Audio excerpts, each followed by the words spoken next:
অন্তর্বর্তীকালীন সরকারের উপদেষ্টা নাহিদ এবং আসিফকে অন্যায় করলে ছাড় দেওয়া হবে না বললেন জনপ্রিয় কন্টেন্ট ক্রিয়েটর কাফি ভাই। এই জনপ্রিয় কন্টেন্ট ক্রিয়েটর কাফি ভাইয়ের বরিশাল বিশ্ববিদ্যালয়ে কোঠা আন্দোলন চলাকালীন সময়ে খুব বড় একটা ভূমিকা পালন করেছেন। সমন্বয়কদের মতো দিয়েছিলেন জোরসোর ভাষণ। টানা ৪-৫ দিন আন্দোলন চলাকালীন সময়ে এই জনপ্রিয় কন্টেন্ট ক্রিয়েটর যখন আন্দোলনে থাকে তখন বাংলাদেশের স্বৈরাচারের সরকারের তোপের মুখে পড়ে যায়।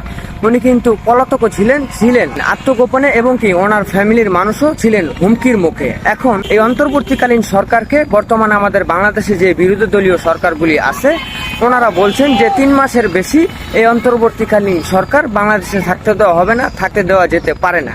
যেখানে আমাদের সারা বাংলাদেশের মানুষ এই অন্তর্বর্তীকালীন সরকারের সাপোর্টে আছে এবং অন্তর্বর্তীকালীন সরকারকেই চাচ্ছে, সেইখানে আপনারা কিভাবে বলেন যে ৩ মাসের জন্য এই অন্তর্বর্তীকালীন সরকার দেওয়া হবে? ডক্টর ইউনূসের সর্বপ্রথম কাজই ছিল আমাদের বাংলাদেশ